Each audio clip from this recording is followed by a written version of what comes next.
So hello and welcome back to TNTV. You're here with Tony V and of course my incredible and amazing, isn't she looking gorgeous today in this blue? I love this blue. Royal blue. Yes, royal princess. How about that? Nikki V.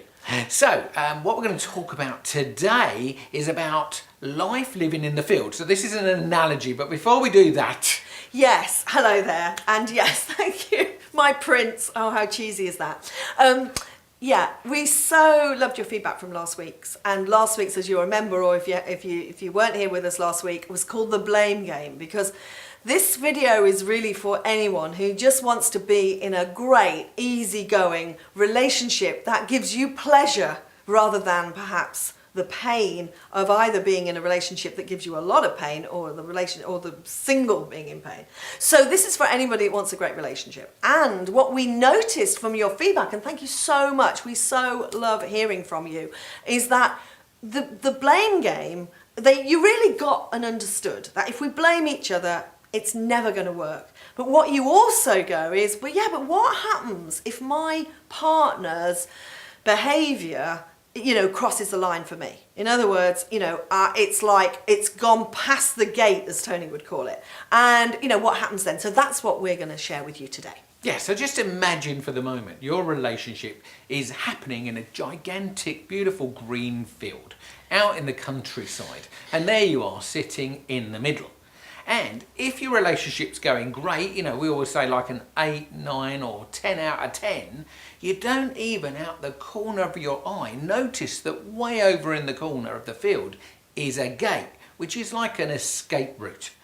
And so you don't even look at it. If it's an 8, 9 or a 10, why would you look to see if you could escape? But if things start to get different, and if you start to score your relationship down at a 7, which is really not good, because if you notice the gap between 7 and 10 is getting quite big now. So there's going to be a lot of things that are disconnecting you. So from 7 or less, what effectively is happening is your whole relationship is shifted nearer and nearer and nearer the escape route, the gate. Yeah, and so many of our questions are always, should I stay or should I go? And of course, when we talk to you, whether you're a man or a woman, we're always saying, hold on a minute, before you try and make that decision, which basically leaves you in a complete dilemma, should I stay on the one hand or should I go, leaves you only with 2 options. And what tends to happen inside of us when we ask ourselves that question is we go, I've only got to think about it now as it is, no better than it is, just exactly as it is, or going. And so often, as Tony said, people move towards that because they can't live with the way it is. Now, we've been working very recently with 2 couples who were really at that stage. And in one situation, the woman was right near the gate of escape. Well, yeah, she's very near. And the other one is already gone through the gate. And one thing that, I absolutely want to share, and this perhaps happens more for men than women to experience this, because, statistics say that the breakup of a marriage is most likely to be, or any relationship. Remember, relationships that are where you haven't got married break down at twice the rate of marriages, which is pretty scary. But in cases where statistics exist, which is like in the marriage world, nearly 2/3 of marriage breakdowns come because the woman made the choice to leave, not the men. So this is more common for women. But one thing you need to know, guys, is that once your woman has gone through the gate, it is unbelievably difficult, I mean seriously difficult, to get her to come back into your field. Yes, and that's why I want to talk to you as a woman and go, what we had with this couple was that they actually got in touch with us and said, look, we're really, really struggling. We're very disconnected. Can you help? And so Tony spoke to him and I spoke to her, and they still didn't go ahead. They were still so disconnected. They couldn't even agree on that. Actually what was happening is he was leaving it to her to make that decision, which is it's a real no-no. That's not good, it's not good the way that a good relationship's going to work. But because she's so near the gate, she's going, I don't think this is going to help at all. In fact, all I'm going to do is, plan my escape. So, of course, 2 or 3 months later, when she'd already climbed over the gate and left, then they asked us for help. And of course, what was so great was that they asked for help, and that the reason why, you know, I could actually get her to even have help was because I said, look, let me be really honest with you. You know, in all the years that we've worked on this, which has been like 10 or so years, we've noticed that if people just leave a relationship without really understanding how both of the people have got into that level of disconnection, then they tend to repeat it again and often again and again. And that's why, as Tony says, the stats are so appalling.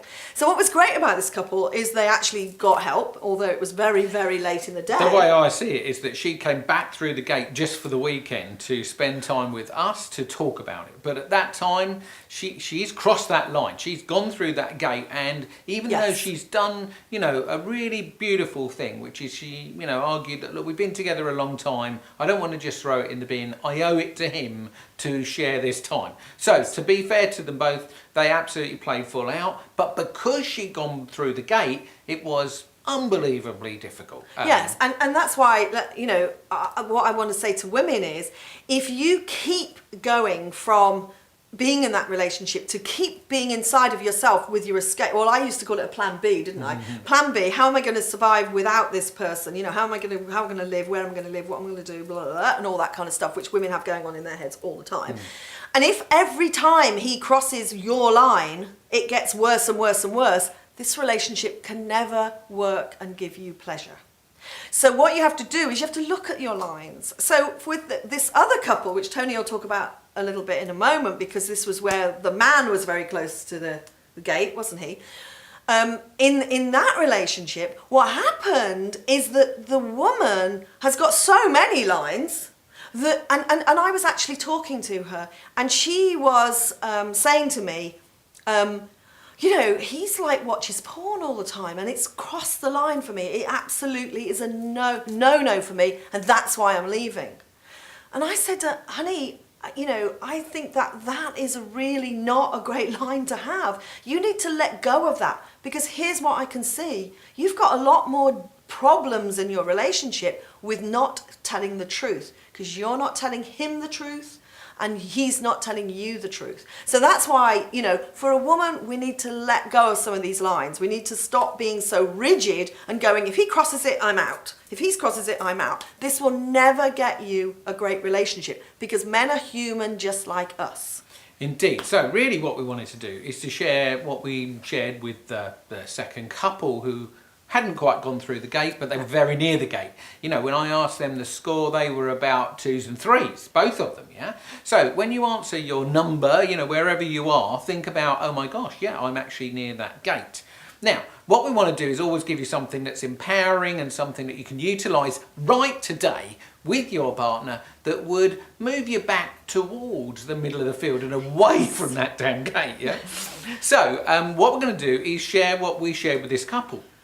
And, you know, it even worked when they were at a 2 and a 3. So, you know, by the time you're a 1, or if she's gone through the gate or he's gone through the gate, then it's not going to work so easily. In fact, it probably is a complete negative. But if you're both this side of the gate and you want to get back to the middle of the field and away from that gate, this is an exercise that you can do. Now, we always suggest you do it quietly in the evening on your own. And you need to get yourself into a great place. In other words, remember, you need to be out of the blame game.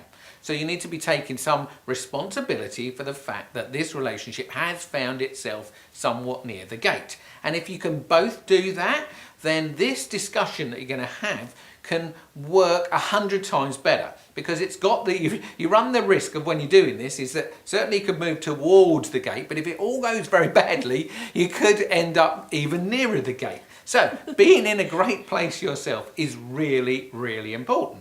And so, first thing to do, turn that bloody television off. Yes. Turn it off. Do not try and have this conversation when there are massive distractions. You know, and one thing that happens, so just check in to see if this is you. One thing that happens when you are disconnected from your partner is you can't damn well look at them. You can't look them in the eye. You can't. You'll argue. You'll do the washing up. You'll do everything but look at them. And you'll shout and you'll scream and you'll look down at the floor. You'll look up at the ceiling, but you won't look them in the eye. Well, remember that the eye is said to be and I know this is a bit cheesy, the window of the soul. So you want to be talking to their soul. It's like your heart, we always say, to their heart. Because an argument is basically just head arguing with head, trying to be right. Yeah, because remember, nobody likes to be wrong. So we want to have a heart-to-heart discussion, which means we need to look into each other's eyes and connect. Yeah. So this alone, if you didn't say any words, if you just looked in each other's eyes, we've done this exercise many times, for 5 or even 10 minutes if you could do it, and just not say a word, but just send that person some love, then you would find that you will connect even more. So you don't even have to use words in this exercise. But if you do want to use some words, these are the words that you say. It's very simple. You don't make it about yourself. You make it all about them, because what you're going to say is, what I love about you is. And then you're going to tell them everything that you love about them. Now, if you are doing this in a bit of a rush, which I wouldn't suggest, but you know, one way where we have a bit of a laugh when we're doing this is because the very first thing Nikki said that she loved about me was everything. There you go. How lovely is that? Yeah, and it's just one word. Just one word. Quick version. But when she did it, I wasn't expecting it, and it was just amazing. It was an amazing instant connector. So think of all the things that you love, because remember, when you're near the gate, you'll be thinking about all the things you don't love. Yeah. So to get back in the middle of the field, you need to focus on what you do love. Yes, and just as a couple of little, distinctions here. Number one, remember that women absolutely love it to be about, their hair and their smile and their eyes and the way they are with people. Men love it when it's, the thing I love about you is the way you handle problems and you do things and get things done and everything. And if you're sitting there as a girl and going, yeah, but he doesn't do that much good things and everything, you're going to have to dig deep. Dig very deep. Find out what he does do. Yeah. And to be honest, most guys are doing their best to do something good. Of course they are. But actually, could it be, and this is where you have to take responsibility, just ask yourself, have I been focusing on what I don't like or what he does that I don't like, when actually deep inside my heart, I had a massive connection with this man and I've just lost it because I keep focusing on what I don't like. So let me go back to what I love about him, just like I can with Nikki. Yes. And the other thing is, if you're watching this on your own, man or woman, and you are going, actually, it would be so good if my partner could actually watch this video. Here's a great way for us girls to say to our man, definitely, I'd love it if you watch this with me. Because then he will understand just as well as you will exactly how to say the thing I love about you is, or the things I love about you is. And with a man, of course, he needs to decide.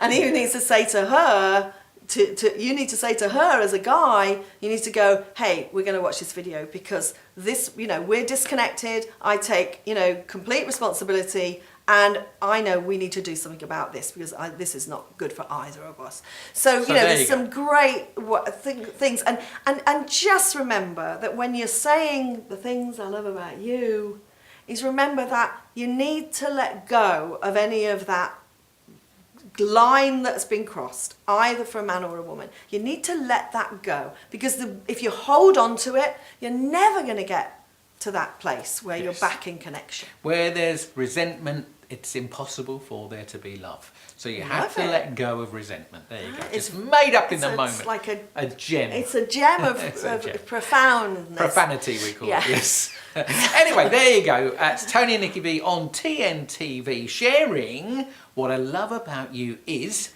and how near you are to the gate, and what you need to do to get back into the middle of the field. So yes, and let us know. Please, at the bottom of the video, there's a place where you can put questions, or let us know how you got on doing what I love about you. Indeed. So until next week on TNTV, where we've got something very, very special lined up for you, we'll see you then. Bye for now.